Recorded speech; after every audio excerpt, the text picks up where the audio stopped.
Hello students, welcome to the ANTS PT6 video solution for botany section. Let's start with our first question. यहाँ पे दिया हुआ है in a plant red fruit is dominant over yellow fruit and tallness is dominant over shortness. If a plant with this genotype, let's write the genotype. तभी हम लिखेंगे capital R, capital R, capital T, small t, crossing with small r, small t, small t, है ना, यही दिया हुआ है. तो यहाँ पे हम देखेंगे कि यहाँ पे दो टाइप का गैमेट बनेगा, capital R, capital T, capital R, small T, और यहाँ पे एक ही टाइप का गैमेट बनेगा स्मॉल आर, स्मॉल टी. जब हम इसको क्रॉस कर रहे हैं हमारे पास आ रहा है this kind of progeny which is a dihybrid, और यहाँ पे कैरेक्टर होगा रेड एंड टॉल, और यहाँ पे कैरेक्टरिस्टिक आएगा रेड एंड शॉर्ट. तो यहाँ पे हमें मिल रहा है कि all plants will have red fruit, yes, red fruit, and all plants, out of all plants, माने there are two plants, so यहाँ पे हमें मिलेगा 50% of the tall. तो यहाँ पे कहाँ पे लिखा है 50% will be tall and all with red fruit, so we'll go, हम लिखेंगे 101 and we are going with the option number B. Okay, तो 50% will be tall and all with red fruit. This will be our answer. Moving to the next, 102. Find the correct combination that can form a nucleotide of RNA. So when we are talking about a nucleotide in RNA, ribonucleic acid, इसमें sugar होगा ribose sugar, उसके साथ आएगा nitrogenous base और आएगा हमारे पास एक phosphate group, that is A nucleotide of RNA. Ribose sugar के साथ ये नाइट्रोजन बेस कहाँ पे जुड़ेगा, at the first prime carbon, that is at the OH of the first prime carbon, तब बन जाएगा ये न्यूक्लियोसाइड, और phosphate will bind with the 5 prime OH group of the nucleoside. तो यहाँ पे हमें ढूंढना है कि आरएनए में जो न्यूक्लियोटाइड है उसमें क्या क्या होगा. जैसे कि पहला ऑप्शन हम देख सकते हैं, यहाँ पे दिया हुआ है डीऑक्सी राइबोस की वजह से ये रॉन्ग हो गया, right. So it should not be deoxyribose. So यहाँ पे हम देख सकते हैं ऑप्शन ए पे दिया हुआ है डीऑक्सी राइबोस. यहाँ पे एडेनाइन ठीक था, है ना, एडेनाइन हो सकता है, डीऑक्सी राइबोस नहीं हो सकता because deoxyribose will be present in DNA. Option B में थायमिन दिया हुआ है, that is a problem. Thymine RNA में नहीं होता, डीएनए में होता है. ऑप्शन सी में दिया हुआ है uracil, it was correct. Deoxy ribose, again deoxy ribose, it can not be present in RNA. Option D में दिया हुआ है यूरेसिल राइबोस एंड फॉस्फेट. तो यहाँ पे हम देख सकते हैं uracil, can uracil be present, yes, uracil can be present as a nitrogen base. क्या वहाँ पे राइबोस शुगर होता है, यस, राइबोस शुगर भी होगा एंड फॉस्फेट होगा. So for 102 will go with the option number D. Okay, moving to the next one, 103. Which one of the following pair is correctly matched? Correctly matched, okay? Which one of the following pair is correctly matched? तो हम लिख लेंगे 103 में हम देख रहे हैं ribosomal RNA carries amino acids to the site of protein synthesis. Ribosomal RNA, इसका दो फंक्शन होता है. एक फंक्शन है structural function as a part of the ribosome, और दूसरा फंक्शन है राइबोजाइम माने एंजाइमेटिक फंक्शन. ओके, तो यहाँ पे लिखा है carries amino acid to the site of protein synthesis. ये आरएनए नहीं करेगा, ये कौन करेगा, टीआरएनए करेगा, that is the function of the tRNA. So option A is wrong, option A wrong है. Okay, let's see the option B. Transcription is the process by which protein is synthesised. No, transcription is a process where DNA is converted into RNA, और protein synthesis का जो process होता है वो क्या होता है, ट्रांसलेशन. तो ऑप्शन बी भी हमारा गलत है. ऑप्शन सी में देखते हैं translation, process by which mRNA carries the information from nucleus to the ribosome. क्या ट्रांसलेशन में process by which mRNA carries information from nucleus to ribosome, ये तो ट्रांसपोर्ट हो गया. न्यूक्लियस टू राइबोसोम, इसको हम बोलते हैं एक्सपोर्ट, जिसके लिए जिसके लिए क्या होता है capping and telling, right. Capping और टेलिंग किया जाता है ड्यूरिंग द आरएनए प्रोसेसिंग, फिर उसको ट्रांसपोर्ट किया जाता है फ्रॉम न्यूक्लियस टू राइबोसोम। तो क्या ये ट्रांसलेशन है? Of course not. So option C also goes wrong. अभी ऑप्शन डी में देखते हैं, एंटीकोडन। एंटीकोडन क्या होता है? The site of tRNA molecule that contains complementary bases to the triple code on the mRNA, and this is absolutely correct. Let's see this one. If I see a tRNA, तो इस तरीके से हम लोग clover leaf model बनाते हैं। TRNA को कहा जाता है एडाप्टर मॉलिक्यूल। यहाँ पे है 5 प्राइम साइड और यहाँ पे है 3 प्राइम साइड। ये 3 प्राइम साइड क्या है? It is the amino acid binding side, जिसमें होते हैं 3 अनपेयर्ड बेसेस, और यहाँ पे 5 प्राइम में होता है ग्वानोसाइन, है ना। और ये होता है variable arm. This is T arm, जिसको हम बोलते हैं टी साई सी, इसको बोलते हैं हम लोग DHU। Now opposite to the amino acid binding site, ये साइट क्या है? Anticodon site. Anticodon, why it is called anticodon? Because it is complementary to the codon. Codon किसके पास है? कोडन है एमआरएनए के पास। तो अगर एमआरएनए में हम सीक्वेंस लिखे AUG, तो एंटीकोडन उसका क्या होगा? UAC। तो क्या है एंटीकोडन? It is the complimentary site for the mRNA codon. तो यहाँ पे हम लोग 103 में हम लोग आंसर देंगे option D. Okay, I hope it is correct. 104. When a tall plant with round seed is crossed with a dwarf plant with wrinkled seed, the F1 generation consists of tall plants with rounded seed. Okay, so this is a normal dihybrid cross. जब हमने homozygous dominant plant लिया और क्या लिया हमने? Homozygous recessive plant लिया, तब हमने क्या देखा कि जो हाइब्रिड है वो पेरेंटल कैरेक्टर शो कर रहा है, that is the character of the dominant parent. This is law of dominance. तो यहाँ पे हमको क्या पूछा है कि ये जो F1 हाइब्रिड है, how many types of gametes can be produced. अच्छा, तो नंबर ऑफ गैमेट्स हम लोग एक फॉर्मूले से भी निकाल सकते हैं, जिसको हम बोलते हैं 2 to the power n। What is n here? n is the number of hybrid. तो यहाँ पे नंबर ऑफ हाइब्रिड क्या है? ये तो कंप्लीट डाइहाइब्रिड है ना। This is also a hybrid, this is also a hybrid. तो n वैल्यू हो जाएगा 2, number of gamete will be how much? It will be 4। Okay, so this way we can directly tell कि यहाँ पे option C होगा हमारा। 104 में सी होगा। अगर हम देखना भी चाहे कि क्या ये सच में यहाँ पे 4 होगा, तो आराम से हम लोग लिख सकते हैं। कैसे लिखेंगे? Capital T capital R, capital T small r, small t capital R and small t small r। These are the 4 possible type of gametes. तो 104 में हमारा आंसर होगा option number C. Next moving to 105। यहाँ पे कुछ genetic codes दिए गए हैं और हमें ढूंढना है कि ये कौन सा एमाइनो एसिड कोड करता है या इनमें से कौन सा स्टॉप कोडन है। तो सबसे पहले हम देख रहे हैं यहाँ पे नंबर ए पे दिया हुआ है AUG। AUG हमें पता है कि एक इनिशिएटर कोडन है ना, और we can say start codon. AUG का डुअल फंक्शन होता है, it also code for methionine. AUG में हम लिख लेंगे कि इट कोड फॉर मिथियोनिन, ठीक है। नंबर बी में देख रहे हैं हम लोग UAA। UAA क्या होता है? UAA it is a termination codon, that means stop codon. It does not code for any amino acid. C में है UUU जो कोड करता है phenylalanine, okay. And number D पे है UGG that will code for tryptophan, okay. Now we have to just match it. जैसे कि option A पे है, जब हमने कहा मिथियोनिन है, मिथियोनिन कहाँ पे है? नंबर 2 पे है। नंबर बी पे कौन है? UAA termination codon that is 4। Number C UUU phenylalanine that is number 1 and number D वो है UGG that is tryptophan number 3। तो हमारा कोड बनता है यहाँ पे 2413। 2413 कहाँ पे है?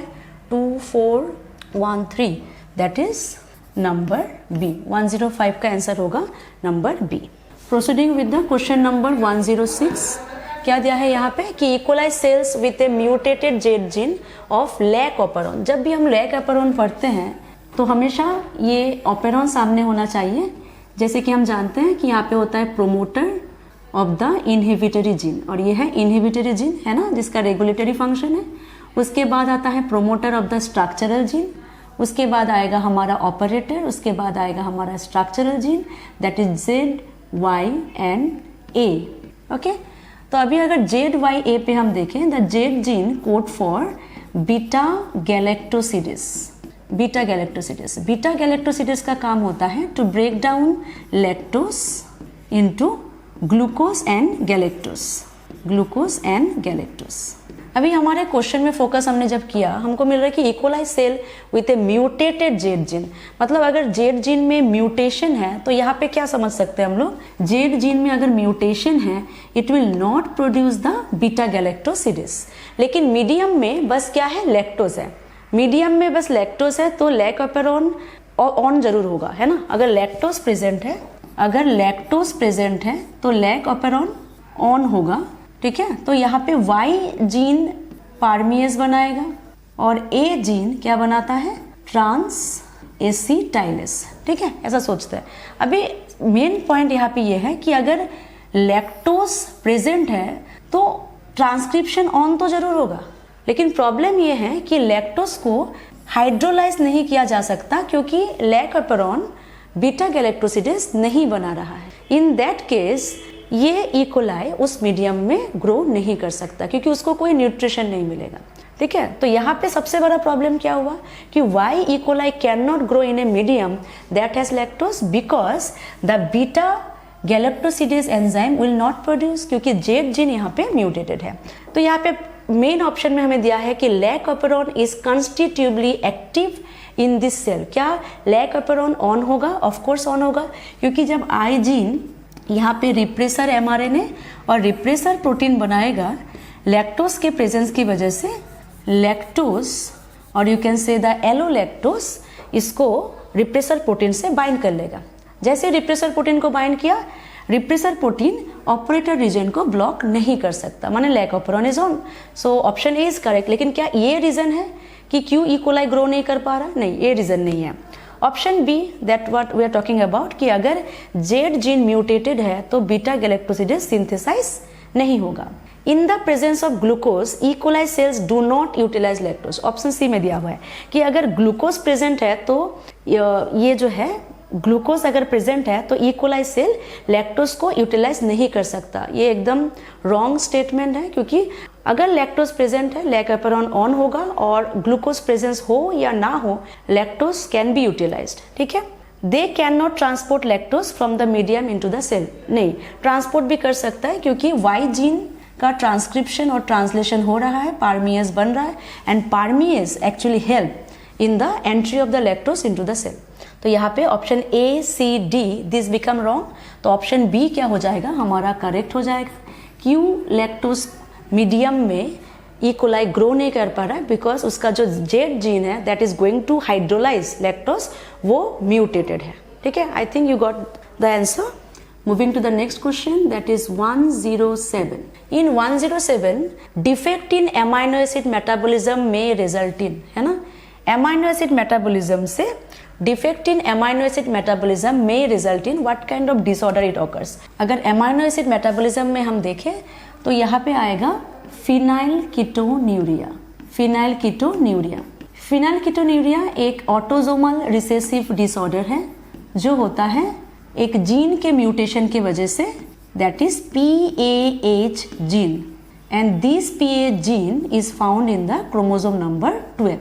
PAH जीन एक एंजाइम बनाता है जिस एंजाइम का नाम है फिनाइल एलानिन हाइड्रोक्सिलेस। ये enzyme phenylalanine amino acid को कन्वर्ट कर देता है इनटू टायरोसिन, राइट। जब ये जीन म्यूटेट हो जाता है तो हमारा बॉडी ये एंजाइम को नहीं बना पाता, तो हम जो भी प्रोटीन जो है हमारे खाने में जो प्रोटीन है उसमें फिनाइल एलानिन होगा, है ना, और वो फिनाइल एलानिन को टायरोसिन में कन्वर्ट नहीं कर पाएंगे और फिनाइल एलानिन एक्यूमुलेट होते होते ये बन जाता है phenyl pyruvate, right, and it leads to the brain damage that can cause a mental retardation। तो ये फिनाइल एलानिन को हम बोलेंगे कि it is A metabolic disorder है इसको कहा जाता है कि it is inborn metabolic disorder, जो कि एक प्रोटीन मेटाबॉलिज्म डिसऑर्डर है।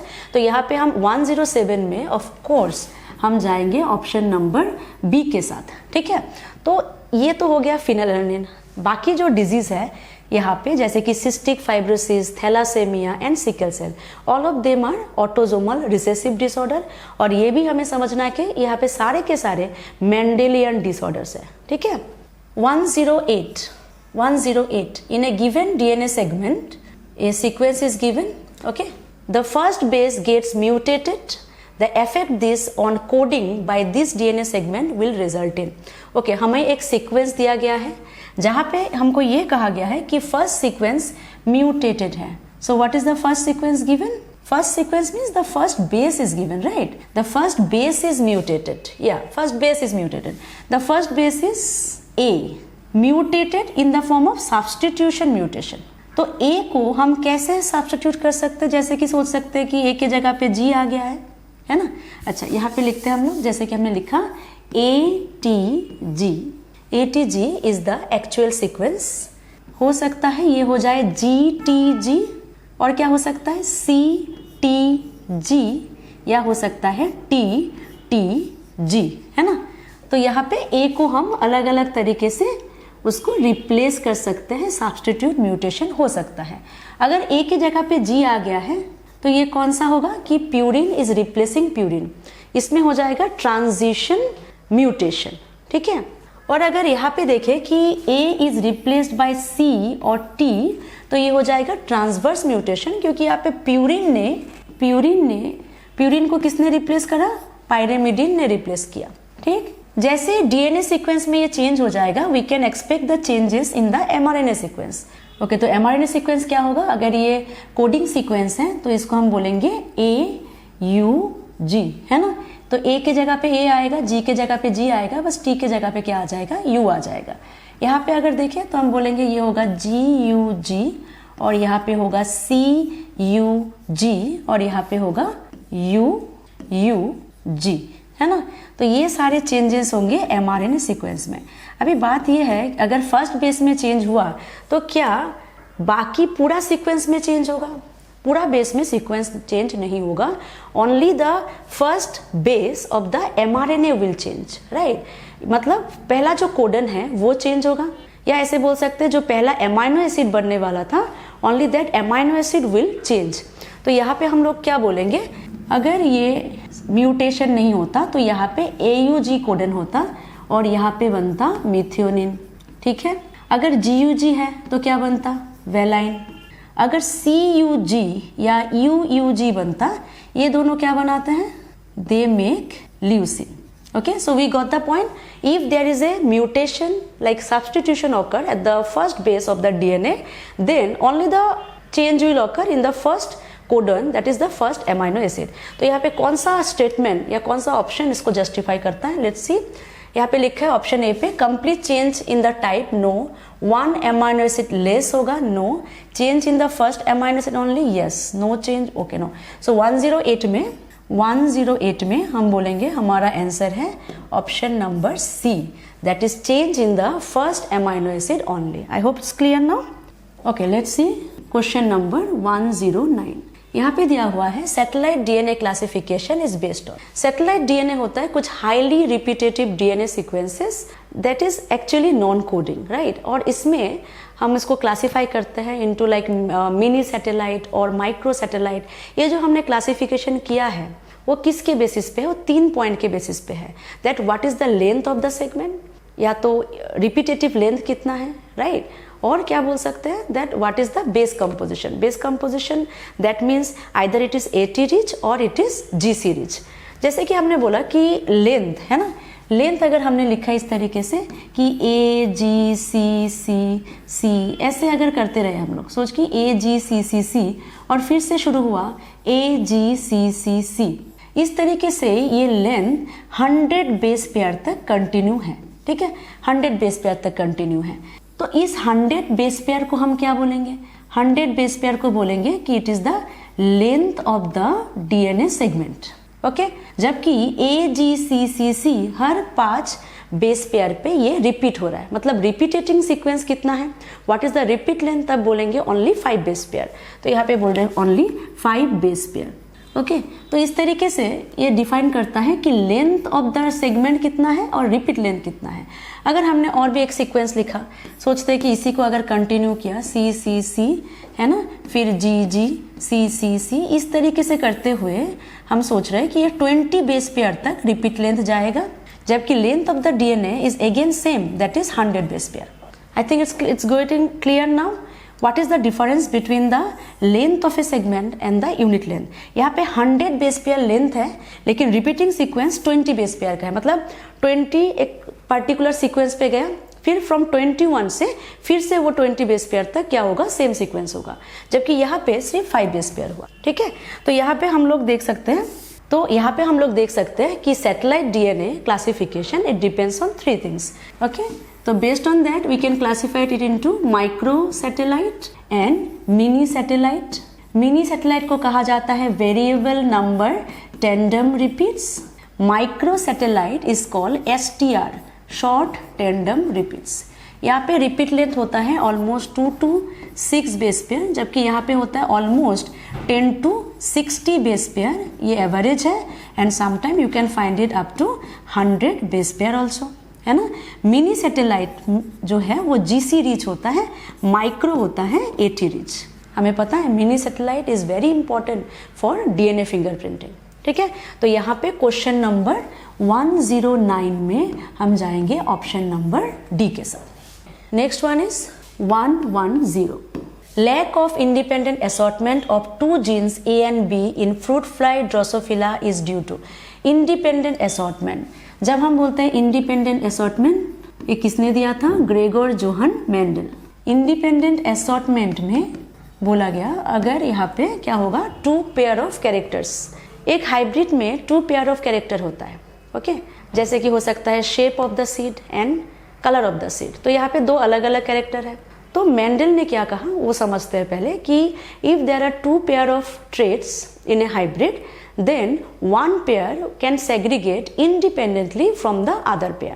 इसको हम लोग जीनोटिपिकली कैसे शो करें, अगर हम एक डाईहाइब्रिड लिख रहे हैं, ठीक है, ये सोचते हैं कि ए और बी का कैरेक्टर अलग अलग है। ऑफ कोर्स ए और बी हमने लिखा भी अलग अलग है। इसमें क्या क्या गैमेट बन सकता है, इसमें ए के साथ बी आ सकता है, माने कैपिटल ए के साथ कैपिटल बी, कैपिटल ए के साथ स्मॉल बी, स्मॉल ए के साथ कैपिटल बी, एंड स्मॉल ए के साथ स्मॉल बी।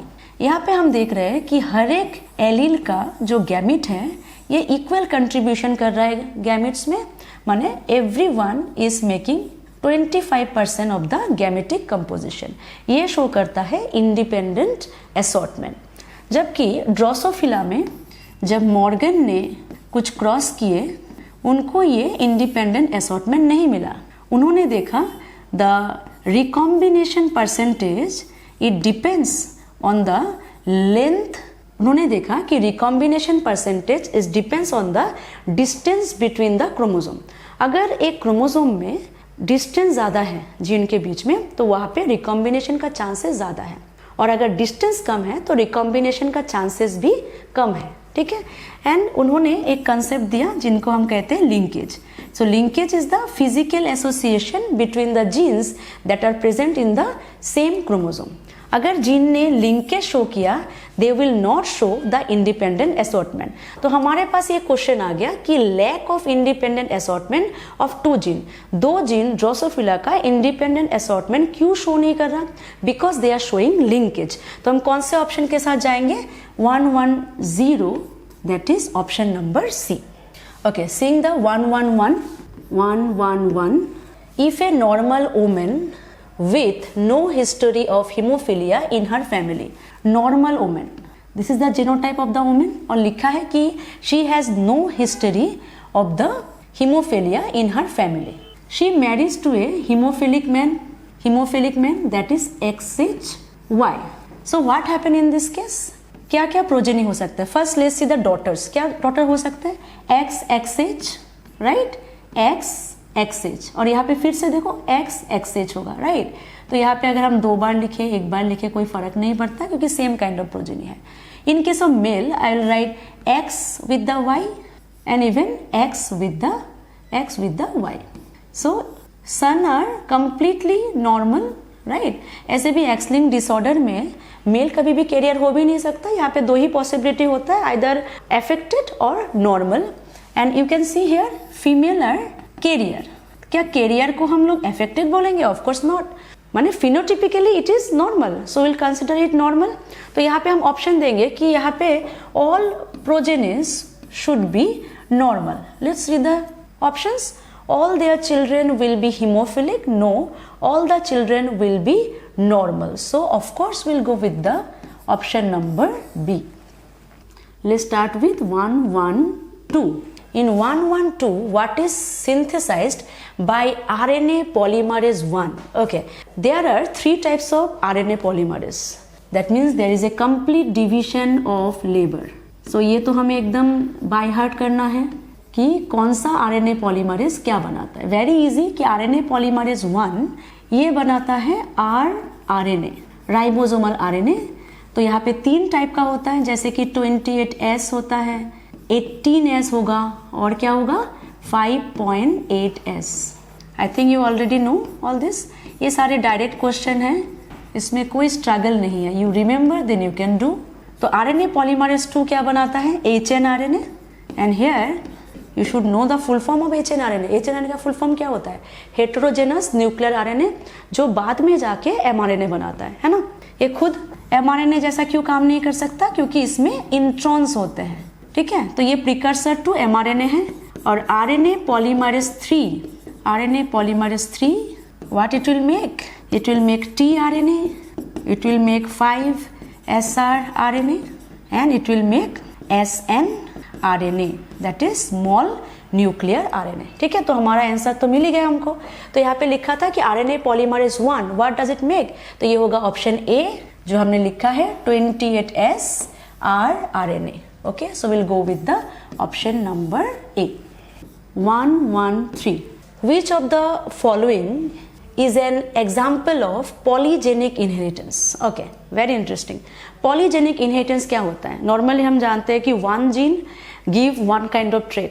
पॉलीजेनिक में बहुत सारे जीन होते हैं जो एक ही कैरेक्टर देते हैं, है ना. तो पॉलीजेनिक इनहेरिटेंस में हम क्या बोलेंगे? Many genes together giving a single character. और इसमें सबसे इंटरेस्टिंग बात यह है कि एवरी जीन इज इंपॉर्टेंट, सबका वहाँ पे कंट्रीब्यूशन होता है because it is A additive inheritance. इसमें हम देखेंगे कौन सा हमारा यहाँ पे सही आंसर होगा. Skin colour in humans, even eye colour in humans, है ना. Human height, these are all polygenic inheritance. Option हमें मिल गया है, बाकी पॉइंट्स हम जरूर देखेंगे. पहले देख लेते हैं स्किन कलर इन ह्यूमंस में कितने जीन्स होते हैं. 3 genes A, B and C. तो यहाँ पे सबसे ज़्यादा डार्केस्ट स्किन कलर जिसमें मेलानिन प्रोडक्शन सबसे ज़्यादा होगा. ऑल जीन आर डोमिनेंट, है ना. वेरी डार्क मतलब डार्केस्ट कलर. लाइटेस्ट कलर क्या होता है? A, B, B, C. All are recessive. And अगर हाइब्रिड में लिखेंगे तीनों जीन को, ये होगा इंटरमीडिएट कलरेशन, जिसको हम मुलाटो भी कहते हैं, है ना. Interesting. So it is darkest, it is lightest and it will be mulatto. And we can think about so many types of combinations here and that's why the skin color is so much variable.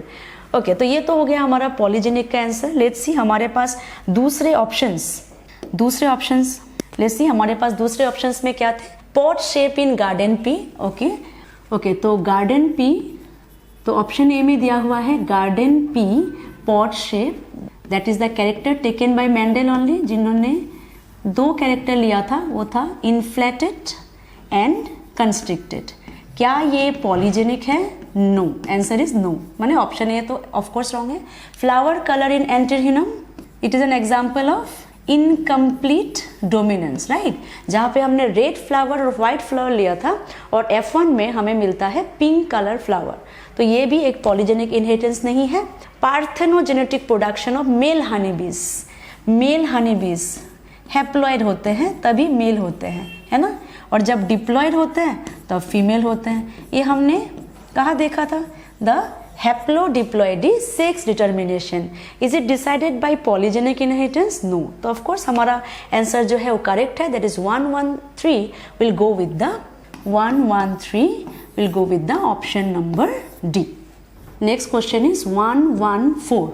In 114, one turn of helix in DNA is asked. Double stranded DNA double helix model ये दिया था Watson and क्रिक ने इन the year 1953, और उन्होंने कौन से DNA के लिए दिया था? दैट इज बी डीएनए, जो हम जानते हैं क्या होता है, right handed DNA. According to this model, one turn of DNA, its length is 3.4 nanometre. ये तो हम डायरेक्ट पढ़ते ही हैं, है ना. वन टर्न में कितने बेस पेयर होते हैं ये भी हम जानते हैं, 10 बेस पेयर. इवन हम ये भी फाइंड आउट करते हैं कि what is the distance between the consecutive bases. तब हम क्या करते हैं, we divide 3.4 by 10 where we get 0.34 nanometre. Okay तो अगर हमें पूछे one turn of the helix तो हमें कौन सा ऑप्शन देना चाहिए? दैट इज ऑप्शन सी जो है 3.4 नैनोमीटर. 115 क्वेश्चन है फिर से लैक ऑपरॉन का. Lac operon model lactose molecule function as substrate as well as. Okay lac operon में लैक्टोस का फंक्शन क्या है? जैसे कि पहले भी हमने देखा हुआ है, फिर से और एक बार कर देते हैं. That is promoter, inhibitor, promoter, operator and the structural gene. कौन से जीन थे यहाँ पे? ZYA. नॉर्मली क्या होता है, ये जो रेगुलेटरी सीक्वेंस है इनहिबिटरी जीन, जब ये ट्रांसक्राइब होता है it produce a repressor mRNA और ट्रांसलेट होके बनाता है ये क्या है, रिप्रेसर प्रोटीन. और ये रिप्रेसर प्रोटीन जाके बाइंड हो जाता है ऑपरेटर सीक्वेंस में. फिर अगर यहाँ पे RNA पॉलीमरेज बाइंड भी हो, ये स्ट्रक्चरल जीन को रीड नहीं कर पाता क्योंकि ऑपरेटर रीजन ब्लॉक है. लेकिन जब लैक्टोस मीडियम में है, लैक्टोस सेल के अंदर एंटर करता है और ये कन्वर्ट होता है into a isomer that is called allolactose. ये एलोलैक्टोस आके इस रिप्रेसर प्रोटीन के साथ बाइंड हो जाता है. अगर एलोलैक्टोस रिप्रेसर प्रोटीन के साथ बाइंड हो तो रिप्रेसर प्रोटीन ऑपरेटर रीजन पे बाइंड नहीं हो सकता क्योंकि उसका कॉन्फ़िगरेशन चेंज हो जाता है, जिसके वजह से आरएनए पॉलीमरेज लैक ऑपरॉन को रीड कर लेगा. It will read the lac operon, right. और जब लैक ऑपरॉन रीड होगा, जेड जीन जो है वो ट्रांसलेट होगा और ये बनेगा बीटा गैलेक्टोसिडेज. ये बीटा गैलेक्टोसिडेज एलोलैक्टोस को ब्रेक करेगा into glucose and galactose. So let's understand here कि what is the function of the lactose. Lactose पहले तो एक सबस्ट्रेट है क्योंकि लैक ऑपरॉन लैक्टोस को हाइड्रोलाइज करने के लिए हुआ है, राइट. तो लैक्टोस एक क्या है, यहाँ पे एक सबस्ट्रेट है. इवन लैक्टोस के वजह से ही यहाँ पे ट्रांसक्रिप्शन ऑन है. That means it is the inducer for the lac operon, right. तो लैक्टोस का काम सबस्ट्रेट का भी है, इंड्यूसर का भी है. लेट्स सी कौन सा ऑप्शन यहाँ पे जस्टिफाई होता है. Inducer which binds with the operator gene, क्या ये सही है? No. Inducer which binds with the repressor protein, now this is correct. ये एक इंड्यूसर है जो रिप्रेसर प्रोटीन को बाइंड करता है. So will go with the option number B. ठीक है. Next question is 116. 116 this is a question from strategies और ये एनिमल ब्रीडिंग का क्वेश्चन है. Okay by the question only you should have understand ये MOET टेक्निक है, that is multiple ovulation embryo transfer technology. हमेशा याद रखो ये टेक्नोलॉजी हम करते हैं to make sure increase production of the hybrid. क्योंकि मैनुअल तरीके से, अगर नॉर्मल नेचुरल तरीके से हम ब्रीडिंग भी करते हैं तो उसमें हाइब्रिड प्रोडक्शन हमेशा कम होता है. प्रोडक्शन को बढ़ाने के लिए हम लोग MOET करते हैं. तो इसमें हम नॉर्मली क्या करते हैं कि we choose a superior female of a particular breed. फिर इसको एडमिनिस्ट्रेट किया जाता है विद द FSH हार्मोन, जिससे फॉलिकुलर मैचुरेशन होता है. फॉलिकुलर मैचुरेशन को स्टिमुलेट किया गया और क्या किया गया, सुपर ओव्यूलेशन इंड्यूस किया गया. Super ovulation. तो normally it will produce only 1 egg per cycle, but now it can produce 6 to 8 eggs. ठीक. इसके बाद इसको या तो मैटिंग कराया जाएगा with a elite bull or it can be artificially inseminated. artificially inseminated. Then what we can do? Then जैसे ही एक फर्टिलाइज्ड होगा up to 8 to 32 cell stage, इसको नॉन सर्जिकली निकाल लिया जाएगा एंड इम्प्लांट कर दिया जाएगा इनटू सैरोगेट फीमेल्स, माने सैरोगेट मदर्स। क्या सैरोगेट फीमेल सुपेरियर होना चाहिए? No, it's not required. Surrogate female कोई भी हो सकता है, अगर सुपेरियर फीमेल होगा क्यों उसको हम सैरोगेट यूज करेंगे? We can use it for MOET only. तो यहाँ पे जैसे हमने सुपेरियर फीमेल को यूज किया फॉर एमओईटी, और सारे जो फर्टिलाइज्ड एग्स थे that will be implanted into the surrogate mother. इससे हमें क्या बेनिफिट मिल रहा है कि हम सुपेरियर फीमेल को फिर और एक ओव्यूलेशन के लिए वापस हम लोग यूज कर सकते हैं। ठीक है, तो यहाँ पे हमें कुछ फिल इन द ब्लैंक्स दिया है, जैसे कि नंबर 1 हम देख सकते हैं कि cow is administered with 1 hormone. What is the hormone here? What is the hormone here? तो हम बोलेंगे number 1 it is the FSH। Okay, number 2 पे नेक्स्ट हमने क्या किया था? नेक्स्ट हमने किया था सुपर ओव्यूलेशन, मतलब यहाँ पे हम बोलेंगे follicular maturation and super ovulation, ये हो जाएगा नंबर 2 पे। Number 3 okay 6 to 8 eggs per cycle artificially inseminated। Okay, fertilised eggs recover कर लिया। नंबर 3 क्या होगा? सैरोगेट मदर, है ना, ट्रांसफर टू सैरोगेट मदर्स, सैरोगेट्स। तो लेट्स सी कौन सा ऑप्शन ये हमें जस्टिफाई करता है। FSH, यस, नंबर 1 पे देखते हैं FSH है। नंबर 2 सुपर ओव्यूलेशन है, yes. Number 3 transfer to the surrogate mother.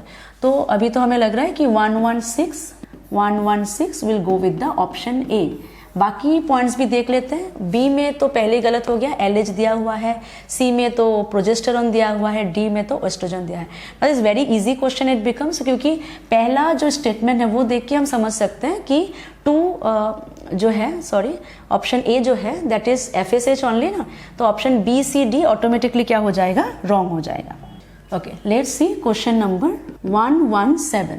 Consider the following statement regarding DNA fingerprinting. The technique was initially developed by Alec Jeffreys. Option 1 is correct. DNA fingerprinting क्या होता है? DNA fingerprinting is DNA profiling. It is to determine the identity of an individual by knowing the DNA sequences, right? It is based on satellite DNA और mainly किस पे based है? हम बोलेंगे it is DNA polymorphism. हर एक DNA sequence हर एक individual का क्या होता है? यूनिक होता है। लेकिन एक चीज याद रखना है कि जो आइडेंटिकल ट्विंस है, मोनोजाइगोटिक ट्विंस, उसमें बस DNA फिंगरप्रिंटिंग सेम होता है। Okay, so you should no this kind of concept. तो सबसे एकदम बेसिक चीज है कि किसने डेवलप किया था, तो हम बोलेंगे एलेक जेफ्रेस। ऑप्शन 1 राइट हो गया। ऑप्शन 2 में है hybridisation using labelled VNTR probes, correct है। VNTR probes, right, short fragment of DNA। VNTR माने वेरिएबल नंबर टेंडम रिपीट, जो कि होता है मिनी सैटेलाइट, इसको रेडियो एक्टिवली लेबल करते हैं DNA फिंगरप्रिंटिंग में, that is correct. Option number जो 3 है उसमें क्या दिया हुआ है? Sensitivity of the technique has been increased by the use of PCR। PCR होता है पॉलीमरेज चेन रिएक्शन, और इसको हम लोग यूज करते हैं for the amplification of the DNA। Okay, we can increase the number of DNA segments. अगर हमारे पास सैंपल कम है, एक क्राइम सीन है, वहाँ पे सैंपल कम मिल सकता है, उसको हम लोग मल्टीप्लाई कैसे करेंगे? By using PCR technique. तो क्या ये पॉइंट करेक्ट है? यस, ये करेक्ट है। Sensitivity of the technique has been increased by the use of PCR, माने we are amplifying the DNA segments. तो option 3 I will also mark as correct. Option 4 में sequences used for DNA fingerprinting generally code for many proteins. क्या ये सारे sequence जो भी हम लोग मिनी सैटेलाइट यूज कर रहे हैं, या जो भी DNA पॉलीमॉर्फिज्म वाला पार्ट है, क्या वो प्रोटीन कोड कर रहा है? Big no. Okay, these are non coding areas, these are non coding. मतलब ऑप्शन 4 जो है ना, ये करेक्ट, ये क्या हो जाएगा? मतलब ऑप्शन 4 जो है वो इनकरेक्ट हो जाएगा। ऑप्शन 5 में देखते हैं हम लोग, monozygotic twins have identical DNA fingerprinting. It is correct, just now I told you, है ना, ये करेक्ट होगा। तो यहाँ पे 1, 2, 3 और 5 जो है करेक्ट है, 4 इनकरेक्ट है। Let's see what are the options we can see here. All statements are correct, only 4 is incorrect. Yes, I am getting this one. तो यहाँ पे ऑप्शन बी पे हम लोग देख रहे हैं दिया हुआ है only 4 is incorrect, 4 and 5 incorrect, no, okay, we'll go with the option number B. 118, again a very direct question. Down syndrome was first described in the year. Down syndrome जिसका नाम भी पड़ा है डाउन के नाम पे, है ना, तो down who was the scientist? that is Langdon Down. Langdon Down जिनके नाम पे इस डिजीज का नाम पड़ा, है ना, और उन्होंने ये डिजीज कब डिस्क्राइब किया था? ऑप्शन नंबर बी से जाएंगे हम लोग, दैट इज 1866। डाउन सिंड्रोम एक क्रोमोसोमल डिसऑर्डर है जहाँ पे ऑर्गेनिज्म के पास एक एक्स्ट्रा कॉपी होता है of chromosome number 21। Okay, so of course it's a very easy question. 119 के साथ देखते हैं क्या हुआ यहाँ पे। A dihybrid for qualitative trait is crossed with homozygous recessive individual of its type, the phenotypic ratio is, okay, एक dihybrid है और इसको हमने रिसेसिव इंडिविजुअल के साथ क्रॉस किया। कोई भी डाइहाइब्रिड अगर लेते हैं, चलिए ले लेते हैं यहाँ पे AABB crossing with homozygous recessive, ये तो डाइहाइब्रिड टेस्ट क्रॉस है। डाइहाइब्रिड टेस्ट क्रॉस में रेशियो होता है 1:1:1:1:1। अगर मोनोहाइब्रिड टेस्ट क्रॉस होता then I will go with 1:1। तो यहाँ पे कौन सा ऑप्शन हो रहा है? 111 119 का वो होता है सी ऑप्शन, राइट। ओके, अगर किसी को डायरेक्टली समझ में नहीं आ रहा है कि टेस्ट क्रॉस कैसे आया ये ratio 1:1:1:1, then you can do it also, right. तुम्हें पता है कि यहाँ पे कौन से गैमेट्स बनते हैं, तो गैमेट्स यहाँ पे लिख लो। जैसे तुमने गैमेट्स लिखा तो यहाँ पे आ जाएगा 4 टाइप के गैमेट्स, और यहाँ पे एक ही टाइप का गैमेट होगा फ्रॉम दिस पेरेंट, है ना। अभी देखो बार बार जब तुम एक ही गैमेट के साथ क्रॉस करोगे, इसका तो जीनोटाइप अलग है, इसका जीनोटाइप अलग होने से तुम्हें 4 अलग अलग प्रोजेनी ही मिलेगा, राइट। मतलब इसका फिनोटिपिकली भी रेशियो यही होगा, जीनोटिपिक रेशियो भी यही होगा, माने 1:1:1:1, right. Okay, moving to the next. Which of the following statement are incorrect? Let's see. In 2000, maize hybrids that had twice the amount of the amino acid lysine and proline compared. Okay, यहाँ पे कुछ गड़बड़ हो गया है, जैसे कि हम देख सकते हैं। Okay, let's write the question number, that is 120. 120 में हमें दिखाई दे रहा है कि एक मिस्टेक है, जैसे कि मेज हाइब्रिड 2000 में जिसको ग्रो किया गया था, that was having lysine. Okay, lysine तो ठीक दिया है, और क्या दिया है हमें? Proline. It was not proline, it was tryptophan. ये बायोफोर्टिफिकेशन का एक प्रोडक्ट है, राइट। तो ये रॉन्ग हो गया, ऑप्शन ए को हम लोग बोल देते हैं कि ये रॉन्ग हो गया है। ऑप्शन बी में देखते हैं। The Indian agricultural research institute New Delhi has release several vegetables crops that are rich in vitamins and mineral. 100% correct, 100% correct.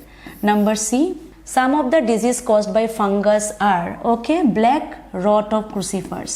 क्या black rot of crucifers, is it caused by fungus? Answer is no, it is caused by a bacteria that is Xanthomonas campestris.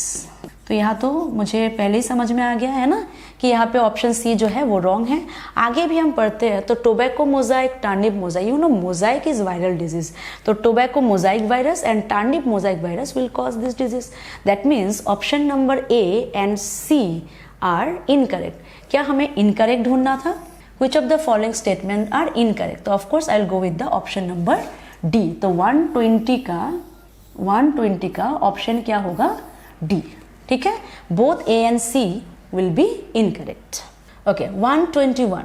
The sequence of nitrogen bases in a portion of template strand. सबसे पहले ध्यान देना है कि यहाँ पे template बोला है, क्योंकि टेम्पलेट और कोडिंग यही मुझे क्वेश्चन में देखना है कि टेम्पलेट बोलेंगे तो कुछ और आंसर होगा, कोडिंग बोलेंगे तो कुछ और आंसर होगा, है ना।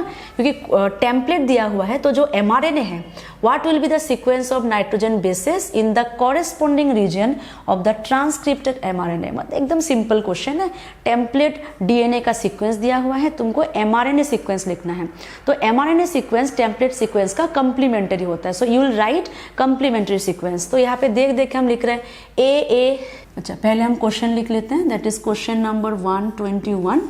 Let's nicely write the question, write the sequence AATG TG CTTA GGCA. Okay, now let's write the mRNA hair.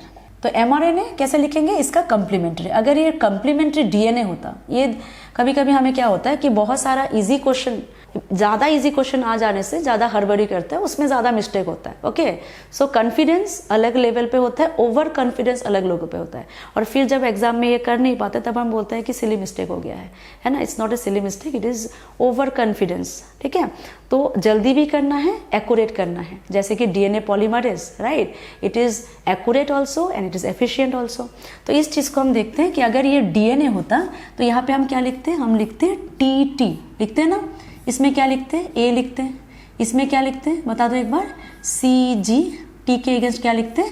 A पे क्या लिखते हैं? T, C G, और यहाँ पे लिखते हैं T. देखा, ये मैंने क्या लिखा है? मैंने लिखा है कोडिंग सीक्वेंस. अभी मुझे क्या करना है? मुझे बस ये सोचना है कि अगर ये mRNA होगा उसमें क्या होगा. मुझे पता है mRNA में बस T के जगह पे क्या हो जाता है? U. So I will right U, है ना. ACG हो गया. ओके, फिर T के जगह पे हम क्या लिखेंगे? U. T के जगह पे लिखेंगे U, और यहाँ पे फिर से T के जगह पे लिख देंगे U. आसान हो गया. तो यहाँ पे सीक्वेंस होगा UUA CGA AUC CGU. Option देखते हैं. 121. Okay, let's see the option number. Option number C, UUA correct, UUA correct, CGA yes, AUC CGU. I got our option, that is option number C. Okay, next one question from pedigree chart. Let's see. 122. एक pedigree chart दिया हुआ है. Given below is a pedigree chart showing inheritance of a certain sex link trade. The question is very easy. If you read the question nicely you get the point कि तुमको दिया ही गया है sex link का, मतलब autosomal तुम्हें सोचना ही नहीं है. तो नॉर्मली पेडिग्री चार्ट में हमारे पास 4 ऑप्शंस होते हैं. Autosomal dominant, autosomal recessive, sex link dominant, sex link recessive. अभी क्योंकि सेक्स लिंक दिया हुआ है, you have 2 option, either it is dominant sex link और रिसेसिव सेक्स लिंक. तो दोनों तरीके से हमें सोचना पड़ेगा. पहला देख रहे हैं यहाँ पे, देखो यहाँ पे दिया हुआ है male is affected, female is not affected. Okay, तो पहले अगर हमें पेडिग्री को थोड़ा ध्यान से सीखना है, क्यों ना हम थोड़ा सा सीख ले यहाँ पे कि अगर ये एक्स लिंक रिसेसिव है, सोच लेते हैं कि एक्स लिंक रिसेसिव है, तब हमको क्या सोचना पड़ेगा.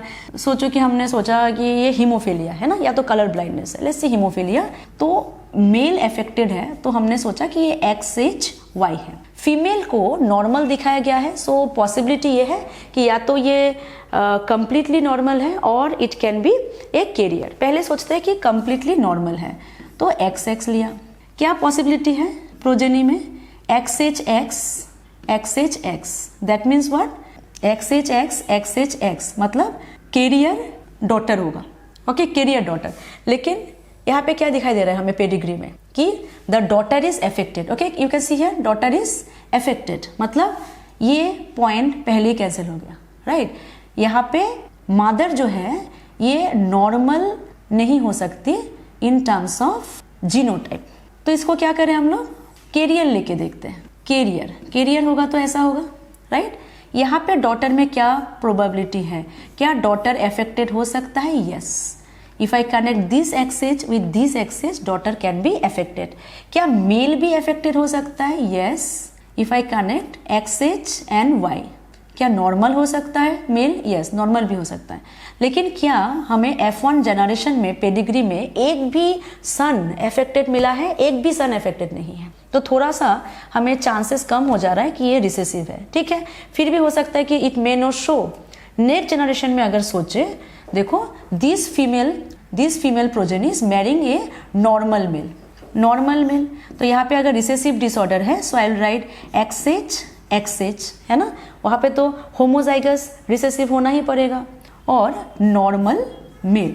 इन दैट केस यहाँ पे देखो क्या दिखाया है, male is affected, female is also affected. Okay, both son and daughter are affected. क्या यहाँ पे फीमेल डॉटर अफेक्टेड हो सकता है? एकदम नहीं. डॉटर कैरियर होगा, मेल अफेक्टेड हो सकता था, दिस इज करेक्ट, लेकिन ये जो पार्ट है ये नहीं हो रहा। तो यहाँ पे ये जो पहला हम देख रहे हैं ना कि रिसेसिव वाला ऑप्शन चला जाता है, recessive X linked no. Affected females are homozygous, देखो फीमेल होमोजाइगस रिसेसिव तो नहीं हो सकता। अभी हम सोचते हैं based on the dominant category. अगर ये डोमिनेंट डिजीज है तो मेल हम लेते हैं अफेक्टेड है, सोचो कि XA मैंने लिखा for the dominant disorder, XAY, female यहाँ पे नॉर्मल होगा। तो क्या यहाँ पे डॉटर अफेक्टेड हो सकते हैं? यस, XAX, क्योंकि ये डोमिनेंट डिसऑर्डर है, हेटेरोजाइगस कंडीशन में भी डॉटर अफेक्टेड होगा। क्या मेल नॉर्मल हो सकता है? Yes, X and Y। तो F1 जनरेशन का जो पेडिग्री है ये फुलफिल हो जाता है। फिर ऐसा ही कोई affected daughter when she get married to a normal person, तो क्या यहाँ पे डॉटर फिर से अफेक्ट हो सकता है? Yes, XAX। क्या सन अफेक्टेड हो सकता है? Yes, see here XAY, right.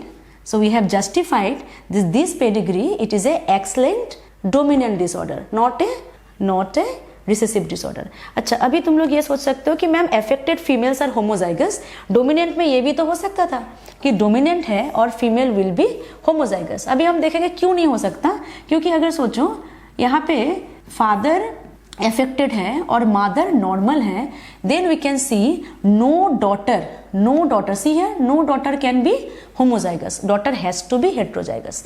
मतलब यहाँ पे ऑप्शन डी भी क्या हो जाता है? रॉन्ग हो जाता है। So for this question 122 will go with the option number ए। ठीक है, तो पेडिग्री क्वेश्चन जो है थोड़ा ध्यान से करना है, हमको थोड़ा प्रैक्टिस करना है ताकि मेन एग्जाम में जाके कोई गलती ना हो। Next C, so in question number 1 to 3 we can see woman with normal vision but whose father is color blind. if father is color blind तो father का जीनोटाइप क्या होगा? XCY, right? लेकिन woman में normal vision है, मतलब from father it will get 1 X chromosome. normal vision है मतलब other X chromosome is normal, मतलब ये woman जो है ये क्या होगा? कैरियर होगा। marries a color blind man, तो यहाँ पे हम लिखेंगे color blind man. what is the possibility अगर उनका फोर्थ चाइल्ड क्या हुआ? बॉय हो, मतलब we have to only see for the son, पूरा करने की जरूरत नहीं, बस मेल प्रोजेनी के लिए कर दो। तो देखते हैं मेल प्रोजेनी में क्या पॉसिबिलिटी है। देखो XY normal son, XCY colour blind son, that means may be colour blind और मे बी नॉर्मल। सो हम चले जाएंगे ऑप्शन ऑप्शन ए में ही दिया है हमें 1 2 3, option A that is may be colour blind और may be of normal of course. Question number 1 2 4, choose the correct statement, correct ढूंढना है। ठीक है, IARI that is Indian agricultural research Institute has released a mustard variety rich in vitamin C, क्या ये correct है? Yes, number 1 is correct. Number 2, Pusa Komal variety of cowpea is resistant to black rot, this is wrong. Pusa Kamal cowpea का ही variety है but it is resistant to bacterial blight. ठीक है, so this is wrong.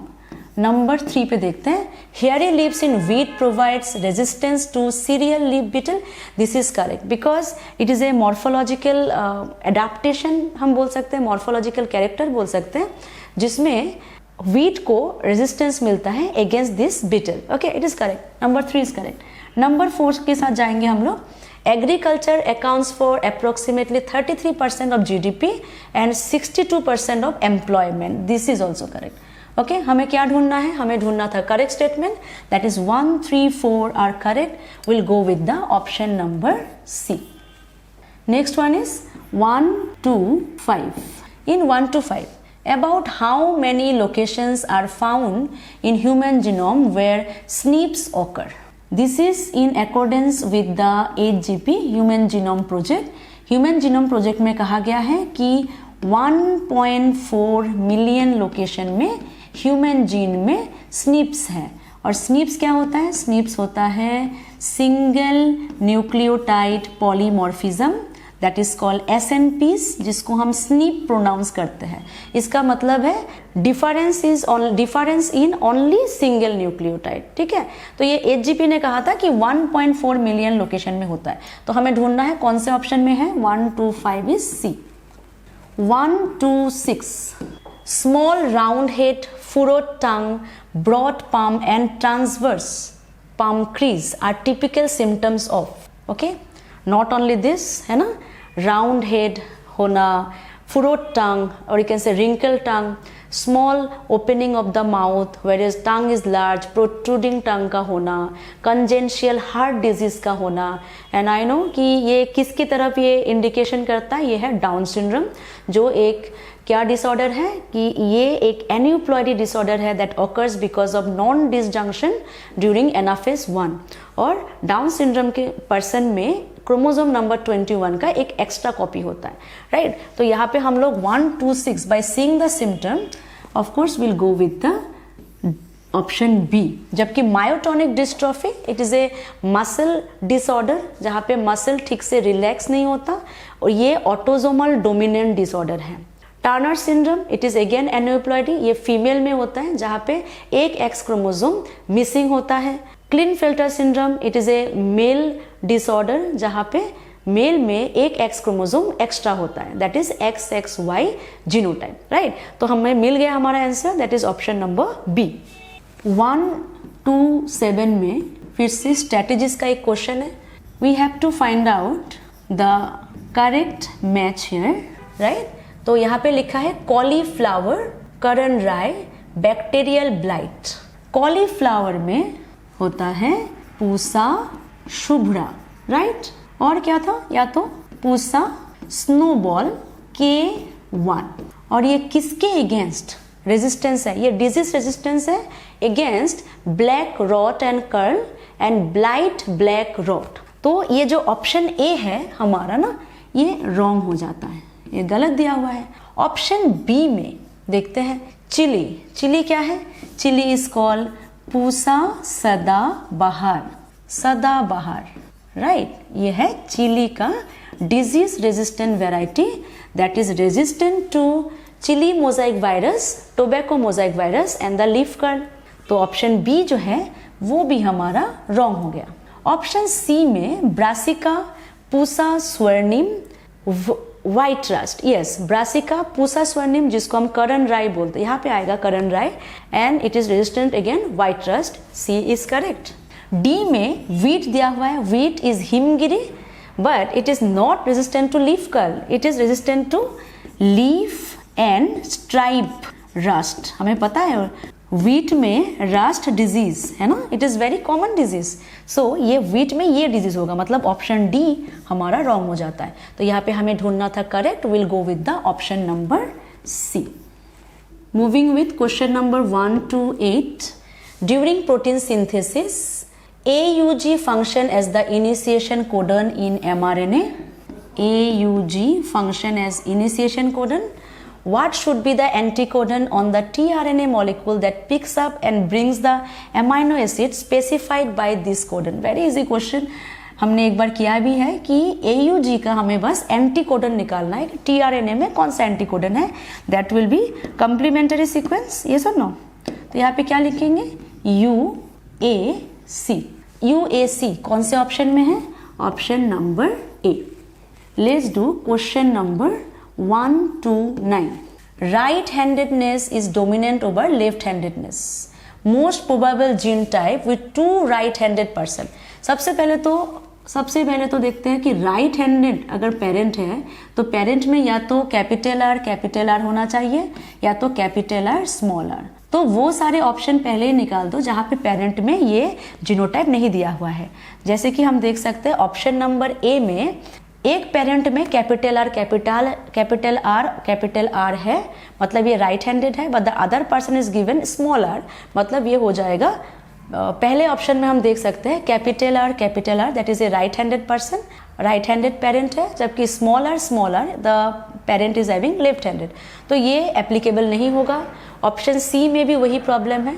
तो यहाँ पे जो पेरेंट का करेक्ट जीनोटाइप है वो बी और डी में हमें दिखाई दे रहा है, राइट? कि बी और डी में जो पेरेंट्स है उनका जीनोटाइप राइट हैंडेडनेस है। तो इसमें कौन सा हमें देगा लेफ्ट हैंडेड, इसमें से कौन सा हमें देगा लेफ्ट हैंडेड प्रोजेनी, इसको हम लोग समझते हैं। कैपिटल आर ऑप्शन बी को देख रहे हैं हम लोग, इसमें right handed what will be the genotype of the progeny, capital R with capital R, these are with these are, capital R with small r, progeny will be right handed only. तो क्या यहाँ पे progeny left handed है? Answer is no, मतलब B नहीं होगा। D पे चले जाते हैं। डी में हमें दिखाई दे रहा है ये वाला क्रॉस, ये तो मोनोहाइब्रिड क्रॉस का F1/F1 है, जिसमें हमें मिलता है 3:1 रेशियो। इस 3:1 में अगर हम जीनोटाइप लिखें, एक प्रोजेनी होगा homozygous that is right hand, 2 होगा हेटेरोजाइगस राइट हैंड, 1 होगा होमोजाइगस लेफ्ट हैंडेड, राइट। तो क्वेश्चन में बोला ही है कि 2 right handed parents having left handed child, so we'll go with the option number D. Next is, which of the following statement is correct? The maintenance of hives of honeybee for the production of honey and bee wax is called apiculture. Question number 130, Roman 1, it is correct definition of apiculture. A group of animals related by descent and similar in most character, इनको breed कहा जाता है। तो एक breed में जो लोग होते हैं उसका structure, size, configuration, most of the characters are same. तो ऑप्शन 2 भी ये करेक्ट है। ऑप्शन 3 में the ability of plant cell to regenerate into complete plant is called soma clonal variation, ये रॉन्ग है। ये टोटीपोटेंसी होता है, that is the ability of a cell to give rise to the complete organism, and plant tissue culture में ये totipotency हम बोलते हैं कि हर एक प्लांट सेल जो है वो टोटीपोटेंट होता है। उसको अगर ठीक मीडियम मिले हम उससे एक कंप्लीट प्लांट ग्रो कर सकते हैं। तो ये तो सोमा क्लोनल वेरिएशन नहीं हुआ, जबकि सोमा क्लोन होता है the clone plants that have been developed in tissue culture. Soma clonal variation, तो नॉर्मली क्लोन को हम आइडेंटिकल बोलते हैं, और वेरिएशन क्यों आता है? वेरिएशन इसलिए आता है कि it can be because of some changes in the nutrition, because of some changes in the handling, है ना। तो टिश्यू कल्चर में कुछ चेंजेस जब करते हैं, जब अलग अलग लोग मीडियम बनाते हैं, अलग तरीके से हैंडलिंग करते हैं, देयर कैन बी पॉसिबिलिटीज कि वहाँ पे कुछ वेरिएशन आए। उस वेरिएशन को हम बोलते हैं सोमा क्लोनल वेरिएशन। तो ये ऑप्शन जो 3 है वो एक रॉन्ग स्टेटमेंट है। नंबर 4 पे देखते हैं, the agricultural practice of breeding and raising life stock is called animal husbandry, right. It is also correct, है ना। एनिमल हस्बेंड्री में हम लोग क्या करते हैं? We breed, we raise the life stock. तो यहाँ पे 1, 2 and 4 it is correct. What we are asked to find that is correct, we'll go with the 1, 2, 4, that is option number D. 131, which is correct for dihybrid cross. Dihybrid cross, तो हम लोग number of phenotype जो है उसका formula use करेंगे, that is 2 to the power n. Okay, तो अगर हम देखें यहाँ पे जीनोटाइप क्या दिया हुआ है, YYRR, यहाँ पे n वैल्यू 0 है क्योंकि ये हाइब्रिड नहीं है। तो यहाँ पे अगर हम ये फॉर्मूला यूज करेंगे हमें मिलेगा नंबर ऑफ प्रोजेनीज ओनली 1। तो यहाँ पे 1 होना चाहिए, जो कि जस्टिफाई हो रहा है ऑप्शन A, B और D में। नेक्स्ट देखते हैं क्या दिया हुआ है, capital Y small y, capital R small r। यहाँ पे n वैल्यू 1 है, सो इट विल बी 2। तो कहाँ पे 2 दिया हुआ है? Only in the option B। तो ऑलमोस्ट हमें मिल गया है हमारा आंसर। फिर भी हम आगे देखते हैं नेक्स्ट क्या दिया हुआ है। Will go for YY capital R small r। यहाँ पे भी n वैल्यू कितना है 1, तो यहाँ पे भी प्रोजेनी क्या होगा 2, right? Again in option B we can see 2 is given. Now the time of complete hybrid. Complete hybrid, what is the n value? That is 2. So how much will be the individual? That is 4. ठीक है, तो यहाँ पे अगर हम देखें तो क्या मिला मुझे 1 2 1 2 2 4, राइट 1 2 2 4। क्या ऑप्शन बी में ये सब है 1 2 2 4? Yes, so I will go with the option number B. Let's see question number 132. Which among the following equation of the nitrogenous base content in the DNA is not true? Okay, याद रखो हमें।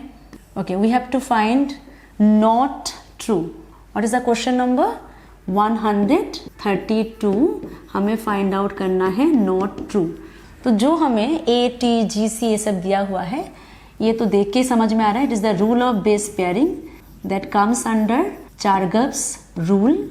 चारगप्स rule दिया था Erwin Chargaff ने, and he gave this rule in the year 1950। Okay, तो उन्होंने क्या कहा था कि ये एक डबल स्टैंडर्ड डीएनए में ए हमेशा टी से बेस पेयरिंग करेगा, राइट, और जी हमेशा सी से बेस पेयरिंग करेगा।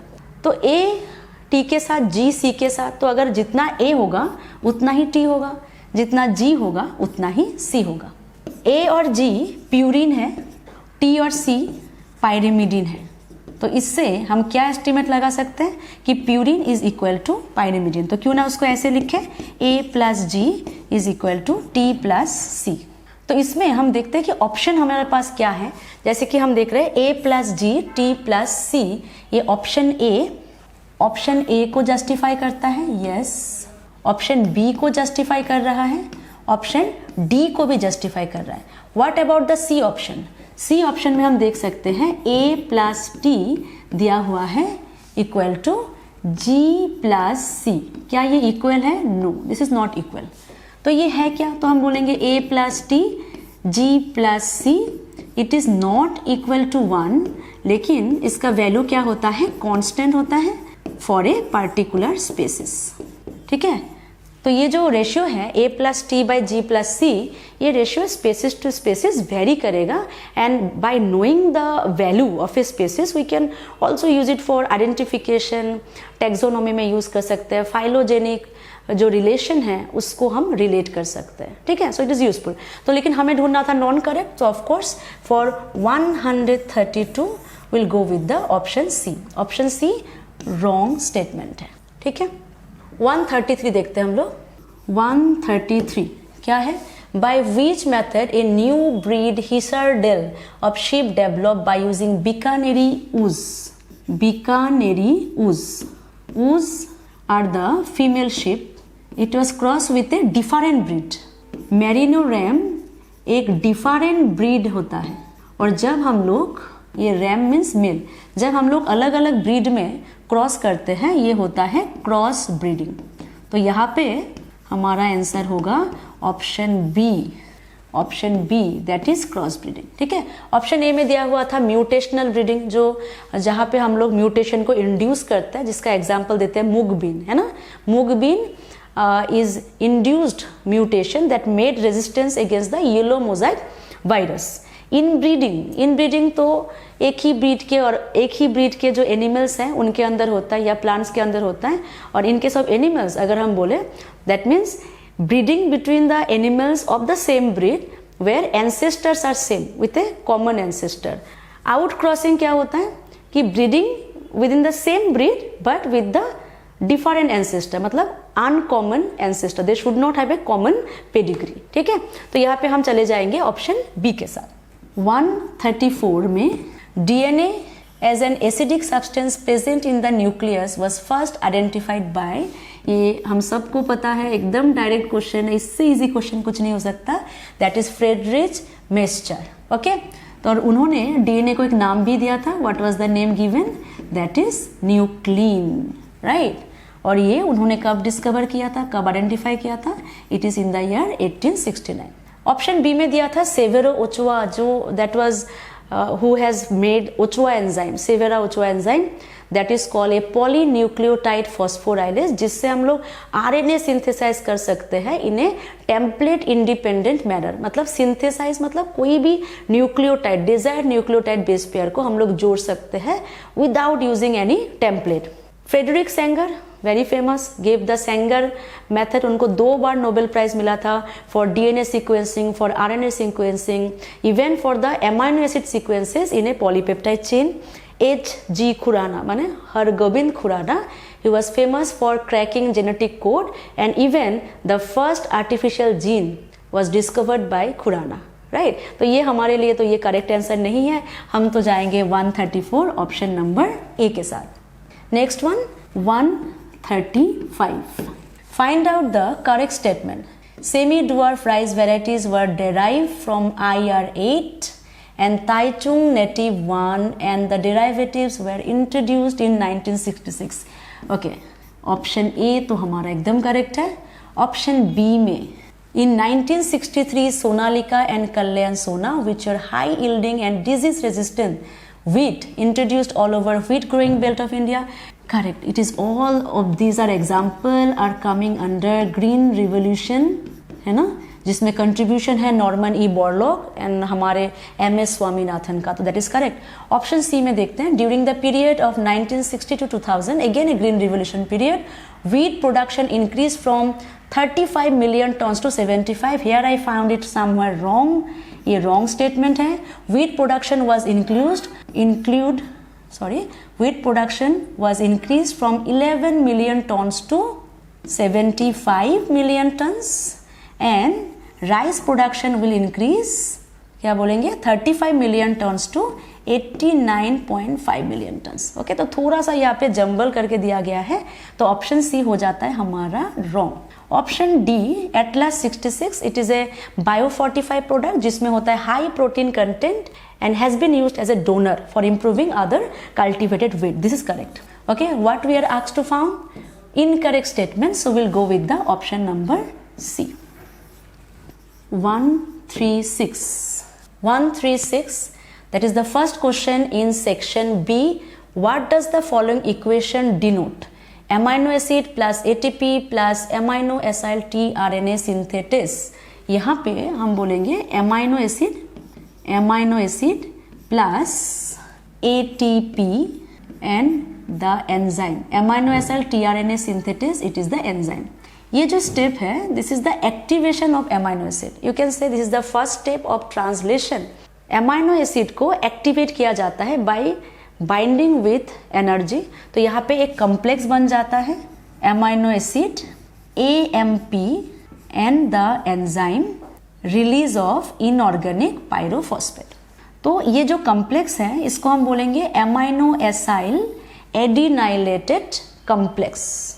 ये कॉम्प्लेक्स जो है आगे जाके tRNA को चार्जिंग में काम आएगा, राइट। tRNA चार्जिंग का मतलब होता है कि amino acid will get attach with the tRNA और AMP और ये जो एंजाइम था एमाइनो एसाइल tRNA सिंथेसिस वो भी रिलीज हो जाएगा।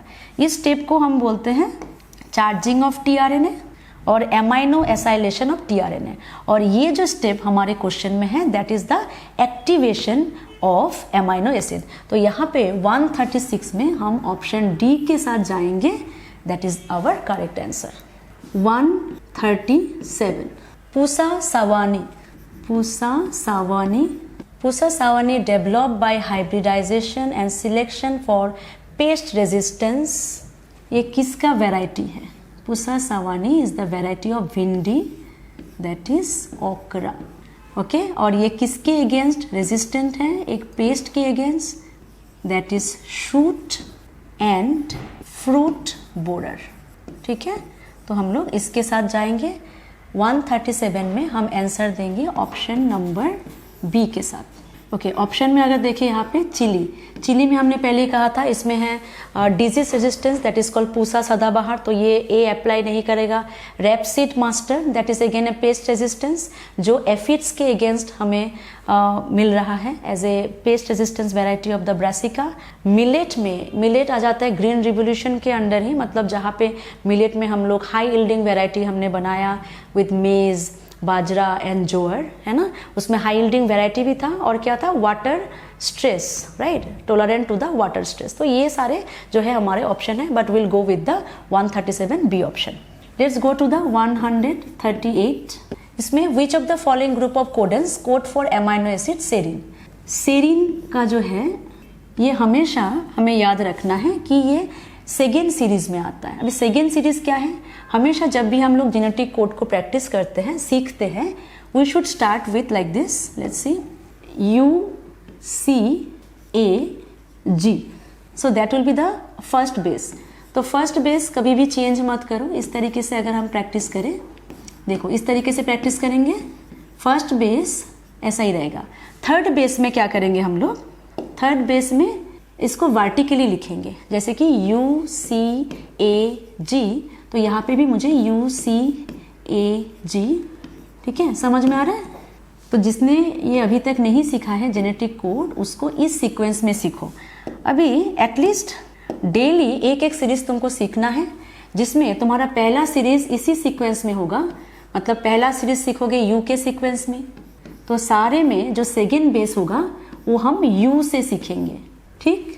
और as a whole as a series याद रखेंगे कि जब भी सेकेंड बेस में जब यू होगा तो हम क्या क्या क्या वहाँ पे एमाइनो एसिड होता है। अभी जैसे कि क्वेश्चन है सेरीन का, तो सेरीन का मैंने कहा कि ये सेकेंड सीरीज का है, सेकेंड सीरीज मतलब सी सीरीज का है।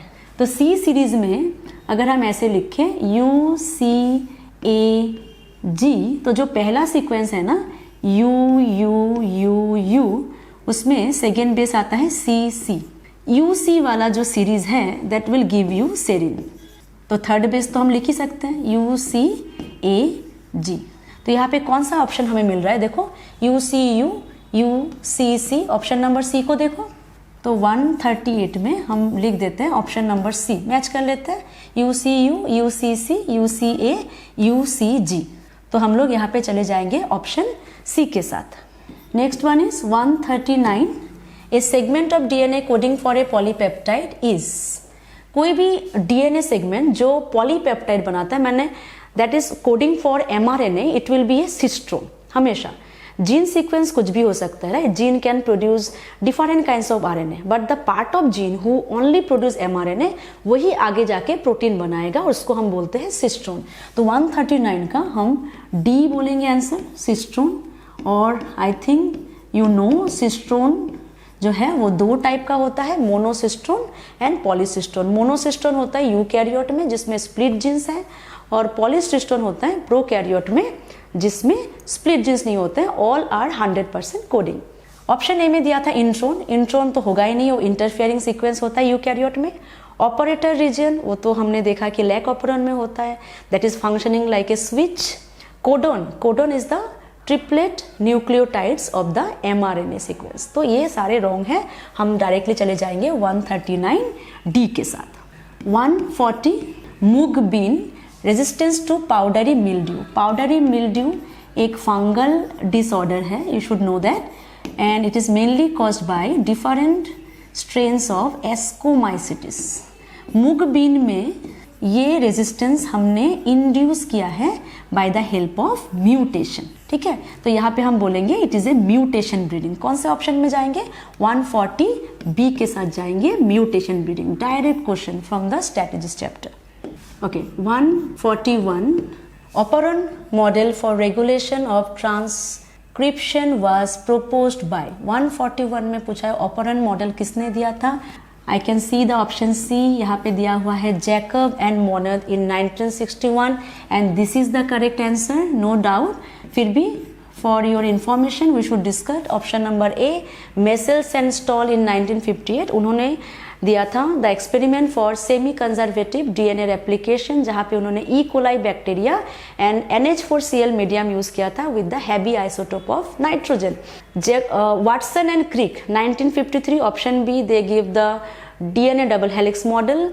ऑप्शन डी में है हमारे Hershey and Chase 1952, and they gave the experiment that finally prove DNA as the genetic material. इनमें उन्होंने बैक्टीरियोफाज और ई कोलाई जो है उन्होंने यूज किया था, है ना, with radio active sulphur and phosphorus. तो हमें हमारा आंसर मिल गया, that is 141। 141 I will go with option number C. 142, Okazaki fragments are associated with which phenomena. Replication of DNA, transcription, translation, reverse transcription. Okay, Okazaki fragments क्या होते हैं। Okazaki fragments DNA replication में हम देखते हैं। DNA replication में दोनों strand template है, यहाँ पे आता है 3 प्राइम टू 5 प्राइम एंड यहाँ पे है 5 prime to 3 prime. DNA polymerase क्योंकि सिंथेसाइज करता है 5 prime to 3, so which template is most important or where continuous synthesis can occur, that is 3 prime to 5 prime। तो यहाँ पे जो synthesis होता है it is continuous, ठीक है, ये continuous sequence है, ये leading strand होगा। जबकि यहाँ पे जो sequence है ये broken है, small segments of DNA, right। तो ये सारे जो segments हैं इनको कहा जाता है ओकाजाकी segments। तो ओकाजाकी segments कुछ शॉर्ट डीएनए सेगमेंट्स हैं जो कि कौन से टेम्पलेट में बनता है, that is 5 prime to 3 prime. Okay, इसको रेजी ओकाजाकी नाम के जापानीज साइंटिस्ट ने दिया था, डिस्क्राइब किया था इन द ईयर 1960। ओके, सो 142 में हम कौन से ऑप्शन के साथ जाएंगे, ऑप्शन ए के साथ। Hope it's clear. 143 Down syndrome and Turner syndrome occur in human beings due to. Down syndrome किस लिए होता है, that is the extra chromosome and which number of chromosome, that is chromosome number 21। ये trisomy है, total chromosome number become 47।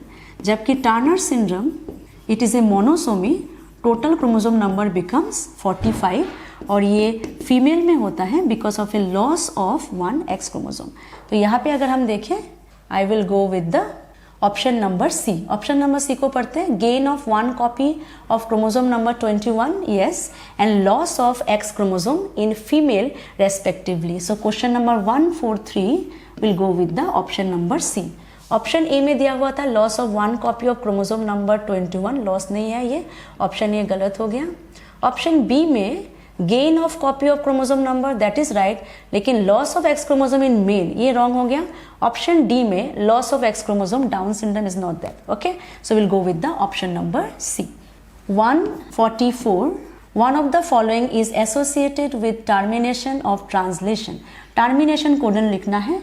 We have total 64 codons. Out of this 61 is coding for amino acid and 3 are stop codon. What are the stop codons? These are UAA, UAG and UGA. UAA it is code for UAA it is called ochre, UAG it is called amber and UJA it is called opal. ये सारे stop codon है, ठीक है। अभी 144 में हमें इन तीनों में से देखना है कौन से ऑप्शन सही है, option number D. Will go with the option number D. 145 which of the following condition is related to haemophilia. Haemophilia एक एक्स लिंक्ड डिसऑर्डर है जहाँ पे ब्लड क्लॉट नहीं होता because of the deficiency of certain clotting factor. तो यहाँ पे किस लिए ये डिसऑर्डर होता है, जैसे कि हीमोफीलिया ए को अगर हम देखें तो वहाँ पे फैक्टर 8 मिसिंग होता है। हीमोफीलिया बी को देखें तो फैक्टर 9 मिसिंग होता है। एक रेयर फॉर्म ऑफ हीमोफीलिया है दैट इज सी, उसमें फैक्टर 11 मिसिंग होता है। तो हीमोफीलिया में एक ऐसे जीन में म्यूटेशन हो रहा है that is actually responsible for a particular factor, particular protein जो कैस्केड रिएक्शन में काम करता है। कौन सा कैस्केड रिएक्शन, जो ब्लड को क्लॉट कराता है, दैट इज हीमोफीलिया। तो हम लोग देखते हैं कि कौन सा ऑप्शन इसको जस्टिफाई करता है। Mutation in the gene where affected individuals lack an enzyme that converts the amino acid phenylalanine to tyrosine. Option A जो है ये रॉन्ग है, इट इज टॉकिंग अबाउट फिनाइल कीटोन्यूरिया। ऑप्शन बी पे लिखा है mutation in the gene where single protein part of the cascade of protein involve in the clotting of blood, that is correct, that is haemophilia. Option C mutation in the gene results in substitution of glutamic acid by valine, this is sickle cell anemia है, ये wrong statement है हमारे लिए। और option D में है mutation और deletion of gene which ultimately result in reduce rate of synthesis of globin chain. Okay, this is thalassaemia. I think थोड़ा सा पढ़ के ही तुम लोगों को समझ में आ जाएगा ये कौन सा हमारे लिए करेक्ट है। So no tension about it. तो ये था क्वेश्चन नंबर हमारा 145 और 145 में हम जाएंगे ऑप्शन बी के साथ। 146 the easiest question I can see in the paper. एक पेडिग्री का सिंबल दिया हुआ है and you have to identify the symbol. It is a consanguineous mating जहाँ पे होता है मैरिज बिटवीन फैमिली मेम्बर्स, है ना, क्लोज रिलेटिव्स, ब्लड रिलेशन, कुछ भी बोल रहे हम बोलेंगे कॉन्सेंगुइनियस मैटिंग, जो डबल लाइन से हम सिग्निफाई करते हैं। For 146 the easiest question in share that is option number C. Let's do the 147। Which of the following pairs are correctly matched? सबसे पहले दिया हुआ है 8GP सीक्वेंस एनोटेशन। क्या सीक्वेंस एनोटेशन के साथ HGP का कोई रिलेशन है? यस, HGP में दो मेथडोलॉजी यूज किया है, एक है EST that is express sequence tag, जिसमें सिर्फ उसी जीन को सीक्वेंस करेंगे जो एक्सप्रेसिव है, जो mRNA बना रहा है, दैट इज मीनिंगफुल, राइट, वो होता है EST प्रोसेस। सीक्वेंस एनोटेशन एक ब्लाइंड अप्रोच है जहाँ पे हम लोग कोडिंग नॉन कोडिंग सारे को हम लोग सीक्वेंस करते हैं और बाद में एनोट करते हैं, मतलब बाद में मार्क करते हैं कि which one is coding for RNA, which one is coding for amino acid, ठीक है। तो HGP के साथ सीक्वेंस एनोटेशन का रिलेशन है, ऑफ कोर्स ये करेक्ट मैचिंग है। तो 147 में हमें ए ऑप्शन जो है वो करेक्ट मिल गया है। ऑप्शन बी में दिया हुआ था RNA पॉलीमरेज के साथ primer. RNA polymerase is use for transcription, और ट्रांसक्रिप्शन में प्राइमर यूज नहीं होता, प्राइमर नहीं लगता, that is option B is wrong. Option C में है central dogma is given by Francis Crick. उन्होंने कहा था कि जेनेटिक इंफॉर्मेशन हमेशा DNA से RNA में जाएगा, RNA से प्रोटीन में जाएगा, यहाँ पे कोडन का कोई जिक्र नहीं है, तो this is also wrong. Let's see the option D, RNA processing with the sigma factor. RNA processing में होता है hnRNA convert into mRNA। It includes cleavage, splicing, capping, telling. क्या इसमें सिग्मा फैक्टर कहीं भी देखा है? नहीं, सिग्मा फैक्टर इनिशिएशन फैक्टर है during the initiation step of the transcription. मतलब हमारे लिए डी ऑप्शन भी रॉन्ग हो जाता है। You got your answer 147 will go with the option A. 148 in eukaryote the genes are split because of. Why it is called a split gene? Because we have introns and exons. Exons होते हैं expressive part, introns होते हैं interfering part, जो कोई भी चीज को code नहीं करता, इट इज मीनिंगलेस कंसेप्ट, है ना। तो यहाँ पे हमारे पास जो जीन है इट इज नॉट कंटिन्यूअस। अगर हम यहाँ पे देखें ये एक्सप्रेसिव है, यहाँ पे हम सोचते हैं कि ये नॉट एक्सप्रेसिव है, मतलब ये इंट्रॉन है, फिर कुछ एक्सॉन है, फिर क्या हो रहा है, इंट्रॉन है, फिर कुछ एक्सॉन है ना। तो क्या जो हमारा एक्सप्रेसिव पार्ट है क्या वो कंटिन्यूअस है? वो कंटिन्यूअस नहीं है, वो ब्रोकन है। These are broken. Now don't think that it is broken, जो कि यहाँ पे हमारे पास ऑप्शन है broken DNA fragments is not broken. The entire sequence is intact, but in that sequence the expressive part is not continuous, okay, some part is expressive, some part is not, इसीलिए इसको कहा जाता है split gene. So which one I should go for? 148 option number B हम क्या बोलेंगे, axon separated by introns, तो ये करेक्ट हो गया। सी में दिया था primary secondary construction separate various genes, no, this is also not worthy here. Inverted and duplicated sequence, कोई भी सीक्वेंस इन्वर्शन होना, डुप्लीकेशन होना, this is a kind of mutation, जो हम पढ़ते हैं क्रोमोसोमल म्यूटेशन बाय स्ट्रक्चर, तो ये वहाँ पे एप्लीकेबल नहीं है। Moving to the 149, match the column.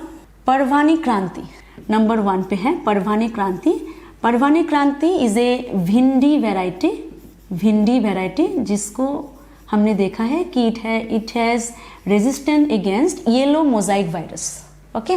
Number 2 पे हम देखते हैं पूसा स्नोबॉल K1, ओके। अच्छा, भिंडी पे हम लोग लिख देते हैं ये C होगा, ठीक है ना, एक बार में कर देते हैं। नंबर 2 पे स्नोबॉल K1 एक कॉलीफ्लावर है, ये डिजीज रेजिस्टेंस है ना, हमने पहले भी करा है, that is black rot and curl and what, blight black rot. Option 3 में है Pusa Gaurav, it is Brassica. Rapeseed mustard, that is resistance against pest aphids. Number 4 Pusa A4 is again, it is bhindi variety, so I again write C, ठीक है। यहाँ पे थोड़ा confuse हो जाता है हम लोग को, C जो है हम रिपीट कर रहे हैं, है ना। डिफरेंस ये है कि this one is disease resistance and this one is paste resistance, that is resistance against shoot and fruit borer. तो यहाँ पे हमारा सीक्वेंस बनता है CABC। कहाँ पे है? CABC, so I'll go with the option number B.